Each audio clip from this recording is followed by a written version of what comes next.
Scott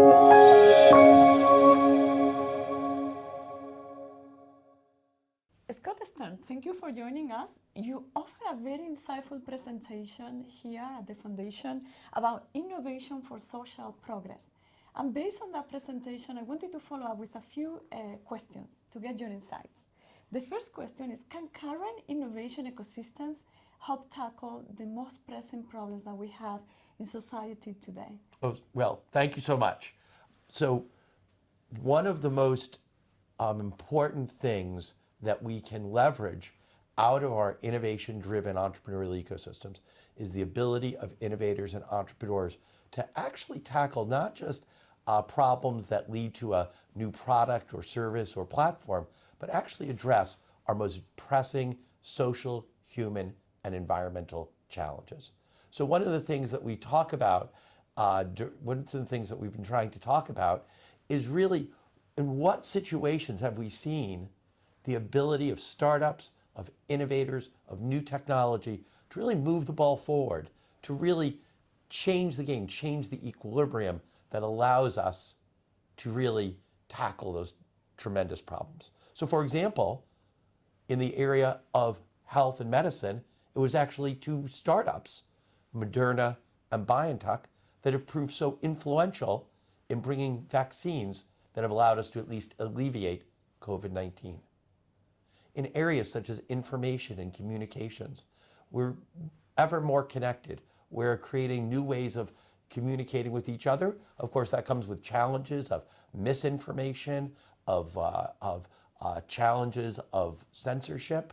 But even within that, we see startups and innovators are taking the lead in really reshaping what's possible. There are other areas that are maybe also on our agenda, that our social progress agenda, that are a little bit more distant from where we see startups and innovators focusing. For example, we all know that we need to build a more inclusive society and a more tolerant society. We need to ensure preservation of our personal rights and our ability to make personal choices.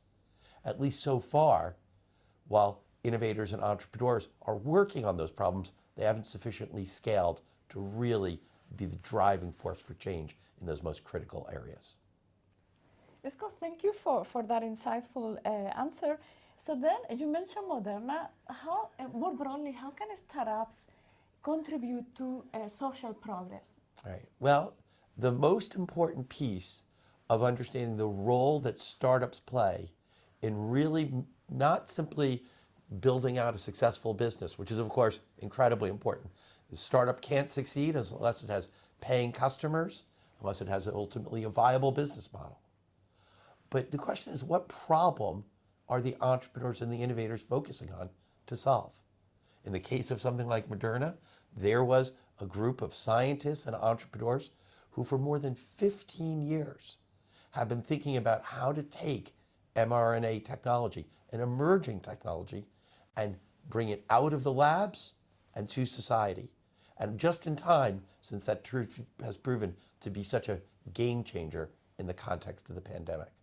And so a good question that you can ask if you're an entrepreneur or an innovator, or if you're supporting that activity, is how do we take the time to make sure that our entrepreneurs and innovators, how do we give them the right incentives and the right norms so they're really focusing on problems that can really make a difference in the world? And among the many social progress dimensions, are there some dimensions where startups are being more successful than others?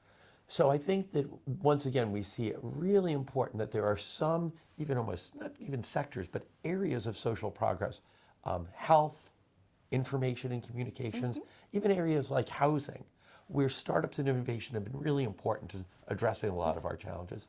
There are other areas, even personal safety,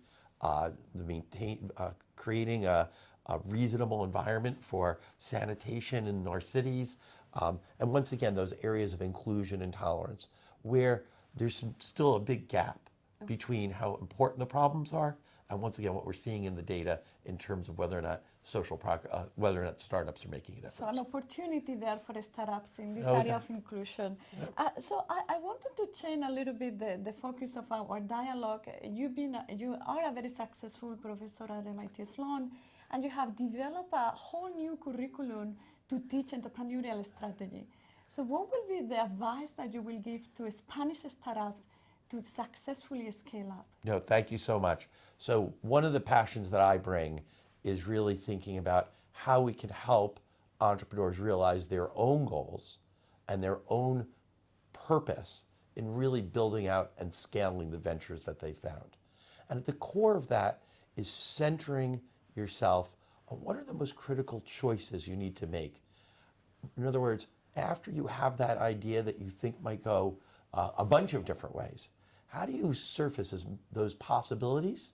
And then how do you choose a real possibility and experiment and test that relentlessly so that you can figure out how to validate how you can create value for other people, create value for customers, and ultimately build a company that's scalable and sustainable. So choice matters. Your choices as entrepreneurs matter, and figuring out how to focus on those most critical choices is key to moving forward. Thank you for a very insightful dialogue, Professor Scott Stan. Thank you so much.